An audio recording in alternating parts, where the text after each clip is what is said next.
Oke, selamat pagi atau siang atau malam.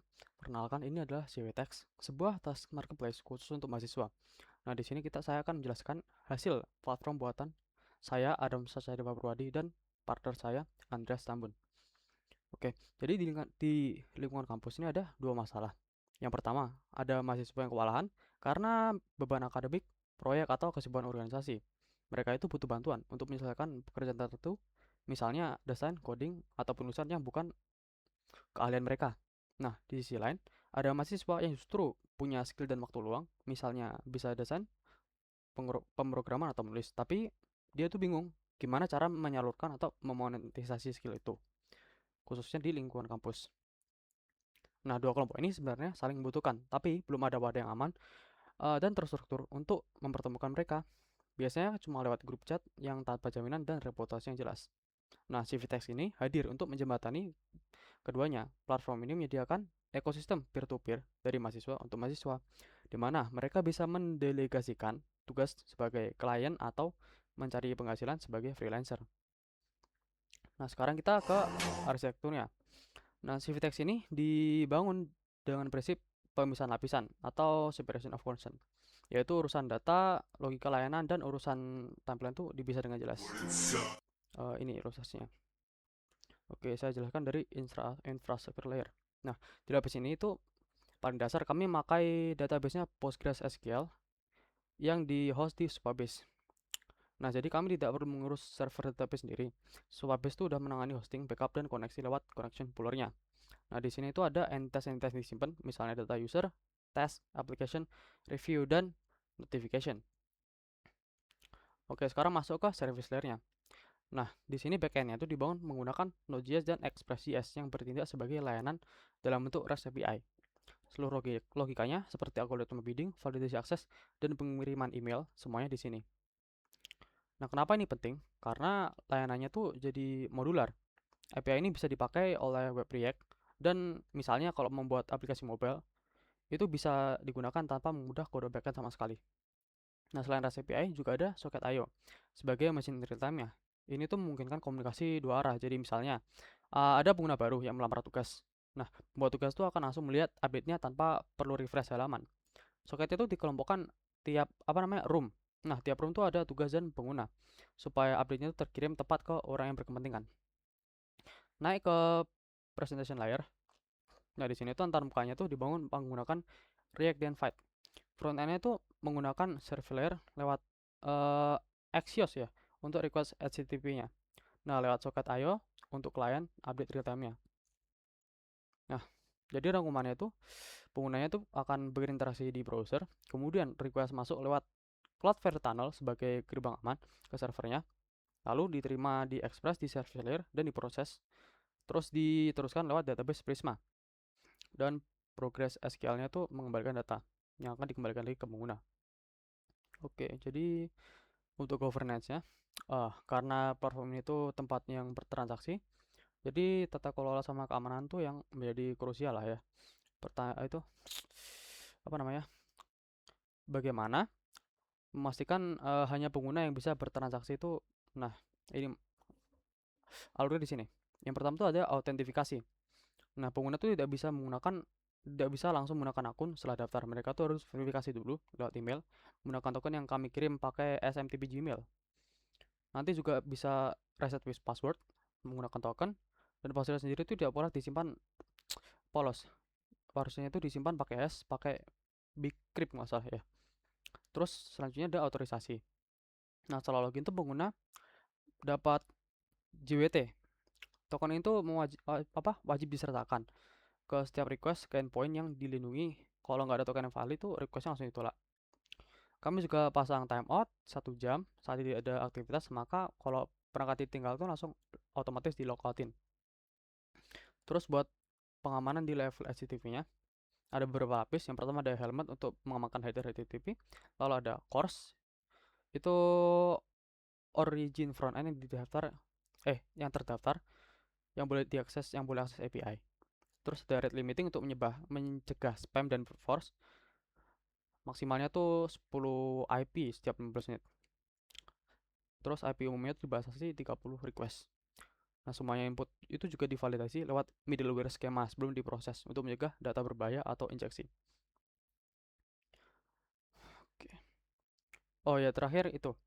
Pengguna itu tidak bisa melamar tugasnya sendiri dan hanya pemilik server yang bertugas menerima, menyelesaikan dan atau membatalkan tugasnya. Kalau nggak sah tuh langsung ditolak oleh server tindakannya gitu. Jadi bukan cuma disembunyiin tampilan. Oke. Sekarang kita ke demonstrasi. Nah, ini adalah halaman utamanya. Di sini kita bisa login. Kalau masuk sini. Nah, ini kalau pertama kali daftar kan bakal ada email verifikasi yang dikirim ke email kalian daftarnya gitu. Nah, oke, jadi di sini kita bisa melakukan filtering. Misal mau mencari tugas apa, kalau kita mau melamar tugas, rating, bisa rentang harga juga. Oh, maaf. 20.000. Nah, gini. Sekarang untuk di profilnya dulu. Di sini kita bisa memasukkan nama, fakultas, nomor WhatsApp. Ini ada API-nya, jadi kita bisa nantilah saya contohkan. Terus bisa nyimpan profil. Coba kita contohnya buat tugas ya. Sesuai contoh aja desain logo, logo kategorinya desain, membuat logo untuk sesuatu perusahaan. Kita kasih aja anggarannya 200.000 dengan tenggat waktu 20 besok lah. Oke, remote pengerjaan estimasi 4 jam. Nah, ini di sini bisa menambahkan lampiran jika butuhkan, bisa PDF, JPG, PNG atau Docs. Nah, jika sudah, maka tes kita akan tampil di sini. Sekarang masuk ke akun sebelah pembuat tugasnya. Refresh dulu. Nah, sudah masuk di sini desain logo. Di sini kita bisa melihat detail. Nah, sebagai pelamar, kita bisa melakukan kirim pesan ke pengguna yang memberikan. Nah, ini ada API-nya.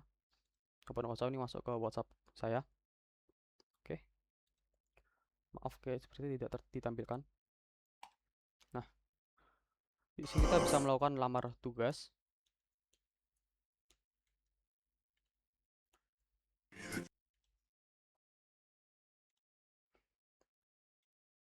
Masukkan cover letter. Saya cocok karena berpengalaman. Di sini juga ada sistem bidding, jadi kita bisa masukkan mau harga berapa gitu, 20.000.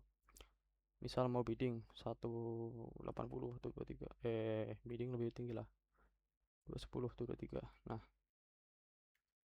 kirim. Maka ada notifikasi saya telah mengirim lamarannya. Nah, di sini akan langsung ada notifikasi bahwa ada yang melamar dasar logo milik saya. Nah, kita bisa masuk ke halaman dashboard. Dashboard nih. Nah, di sini postingan saya udah ada terbuka satu pelamar. Nih. Kita bisa menerima lamaran dengan statusnya masih pending ya sekarang ya. Nah, jika saya terima lamaran, oke, statusnya akan menjadi in progress. Nah, untuk sekarang karena konfirmasi atau komunikasinya masih lewat WhatsApp, maka pengiriman tugasnya masih dilakukan di WhatsApp. Misalnya pelamar sudah memberitahu bahwa tugas selesai dan hasil juga diterima oleh pembuat tugas. Pembuat tugas bisa menandakan tugas selesai dengan mengklik tombol ini. Oke. Maka statusnya akan berubah menjadi completed.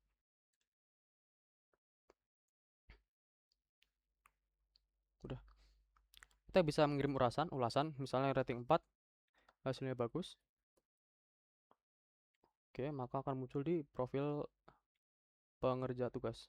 Nah, ulasan terkirim. Profil. Nah, ini ulasan terbarunya di sini. Hasilnya bagus. Baik, terima kasih. Itu saja demo dari kelompok kami. Untuk selanjutnya